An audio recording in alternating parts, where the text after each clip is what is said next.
And the last two things I wanted to mention, because I want to be mindful of our time, this one sounds very trivial, but I think a lot of you will kind of agree that it's important, and that is you really have to try avoiding getting caught up in personal office gossip. Now, a lot of people saying, you're a guy and you're talking about gossip. Well, the bottom line is I've seen so many bad things happen when people are just idly gossiping. Now, part of being politically plugged in and networking is having conversations with your colleagues and so forth and that. But when you start doing more of the personal stuff and you're starting to talk about people, and at a place like CIA, our turnover rate is right now, attrition rate's around 3-point-some%. Guess what? You're going to be working with these people somewhere again. You know, and you're starting to burn bridges, you're getting a bad reputation and things of that nature. So be respectful for everybody and don't try avoiding that, or at least minimizing it. And the last point I wanted to make is always do your best at whatever you do. That's normally not a message we need to talk to a group of young professionals, and to even go further, a group of young Asian professionals or any Asian professional. But you always have to do your best no matter what you're doing, because you never know what you're doing might have value to somebody else, even though it might not have great value to you at that time. And I'll end with a little story about how I got, partially how I got into the CIA. When I was going to college, I was the first one in my family to go to school. I grew up in a fairly lower income family. None of my parents had graduated from college, so I was the first one to go on to college.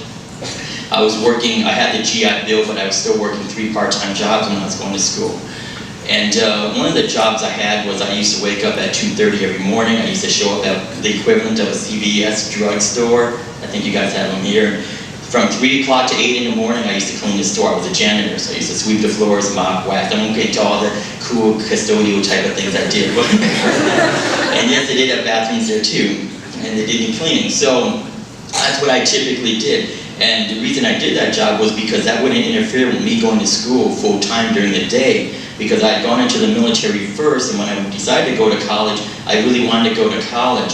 I see there's a few people in here probably around my age range, but my motivation in going to college was pretty simple. I wanted to get an education, but I also wanted to have a certain lifestyle. And that lifestyle, if you ever saw this old movie Animal House, was kind of what I said, you know, I can't be working during the day. I need to be on campus during the day when everybody else was there.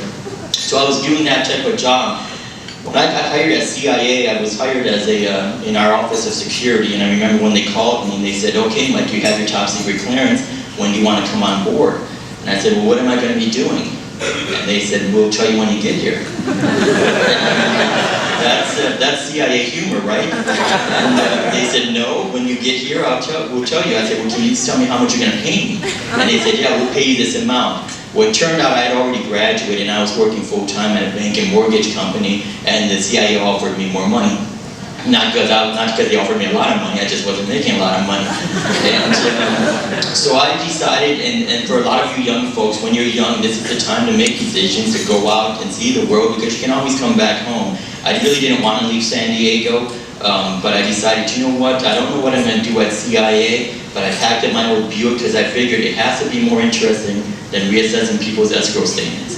So I went out there and I started as an investigator in our Office of Security. My position was undercover, so the gaming credentials thing, I worked for a different government organization. I went to an office building which had this obscure name, a company name, Acme International, whatever.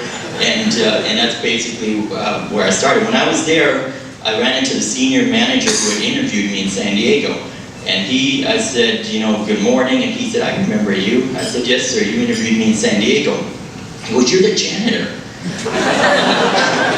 I'm thinking, great. That's not what I want my CIA hallway, you know, nickname to be, the janitor. And especially if it's not like it's not a cool moniker, like I clean up international affairs and stuff like that. So I'm thinking, I'm not cleaning any more toilets, that's why I went to college. So I said, that's interesting, so that's what you remember, that was the janitor. I said, it wasn't the fact that I had previously been in the military, had a top secret clearance. He said, no, that was good. I said, it wasn't the fact I graduated with honors. He goes, no, that was good too. It wasn't the fact I did all this extracurricular activity at school. He goes, no, that was good too. I'm like, well, what is it with the janitor then?